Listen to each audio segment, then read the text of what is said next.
Hello दोस्तों, हमारी आज की इस कहानी का नाम है गवार बहू। आज कुमुद की मौसी सास की बेटी पारुल अपने ऑफिस के किसी काम से इसी शहर में आई थी। तो अपनी मौसा जी से मिलने आ पहुंची उनके घर। उनसे मिलने पारुल बहुत ही हंसमुख लड़की थी। उसके आते ही घर का माहौल बिल्कुल हल्का हो गया था। पर कुमुद ये महसूस कर रही थी कि जब से पारुल आई है, वो कुमुद के हर काम को, उसको बैठने उठने के तरीके को बहुत ध्यान से देख रही है, जिससे कुमुद अपने आप को बहुत असहज महसूस कर रही थी। कुमुद एक पढ़ी लिखी होशियार लड़की है, जो शादी से पहले एक स्कूल में प्राइवेट टीचर के तौर पर पढ़ाया करती थी और सरकारी नौकरी के लिए प्रयासन भी करती। तभी कुमुद के पिता ने उसके मना करने के बावजूद उस पर शादी करने का इतना दबाव बनाया कि उसे हार मानकर शादी के लिए हाँ कर दी। इसी शर्त पर शादी की कि बाद में मेरी नौकरी करने से कोई इतराज ना हो, वो ही शादी करूंगी। जल्दी ही कबीर से उसकी शादी हो गई। शादी के 2 महीने बाद ही उसकी नौकरी ज्वाइन करने का लेटर आ गया। उसकी पोस्टिंग ससुराल के पास के ही एक गांव में स्कूल में हुई थी।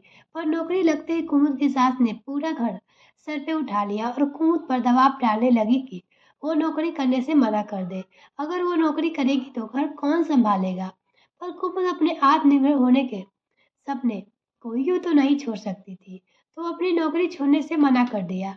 वो पूरी कोशिश करती नौकरी और घर के कामों में संतुलन बिठाने की, पर कुमुद की सास माँ उससे कभी खुश नहीं होती। खोज खोज कर उसके कामों में कमी निकालना और उसके आत्मन को ठेस पहुंचाने में उन्हें बड़ा मजा आता, और अपनी बहन और अपने सभी रिश्तेदारों से हमेशा उसकी बुराई करती रहती है। इसलिए कहीं ना कहीं वह पारुल के उसे ऐसे देखने का मतलब ही समझ रही थी।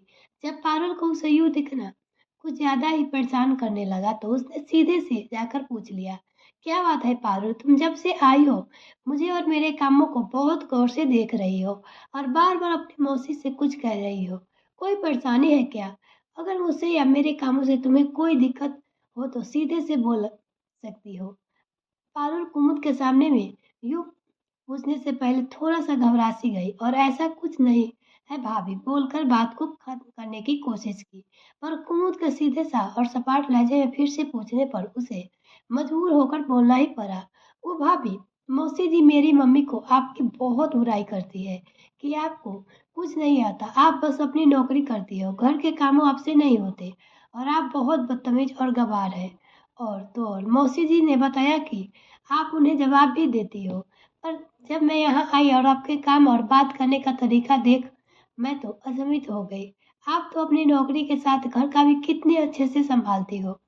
तो वही मैं मौसी जी से बोल रही थी, भाभी तो इतनी अच्छी है, आप मेरी मम्मी से उनकी बुराई क्यों करती हो? भाभी आप इतनी अच्छी हो तो मौसी जी आपको गवार क्यों कहती है? पारुल के इस सवाल पर कुमुद मुस्कुराते हुए बोली, मैं अपने लिए बोलती हूँ इसीलिए गवार हूँ। तुम्हें पता है पारुल, एक दिन भी ऐसा नहीं होता जब मम्मी जी मुझे उनकी बात ना मानने का ताना ना मारती हो। बात बात पे मेरे माँ बापों को बुरा भला कहती। शुरू शुरू में मैंने जब कबीर से इससे के बारे में बात की तो उसने हाथ खड़े कर कर बोल दिया कि तुम्हें नौकरी करनी है करो, नहीं करनी है मत करो, पर मैं अपनी माँ से कुछ नहीं कह सकता। ऐसे मैं क्या करती, मम्मी जी के खुश करने रखने के लिए मैं अपनी नौकरी तो नहीं छोड़ सकती। पारुल, नौकरी तुम भी तो करती हो, तो तुम्हारी नौकरी करने से मम्मी जी इतनी खुश है, तो मेरी नौकरी करने से इतना गुस्सा क्यों? कुमुद की बात सुन पारुल बोली, सही बोल रही हो भाभी आप, अपने लिए बोलना, अगर हमें गवार बनता है तो हम गवार ही सही। अगर आपकी जगह मैं होती तो शायद मैं भी यही करती। मैं घर जाकर अपनी मम्मी को ये बात जरूर बताऊंगी। वो तो आपके बारे में बहुत गलत सोचती है। वो शायद मौसी जी को समझाए तो उन्हें शायद अपनी अच्छाइयाँ भी दिखने लगे।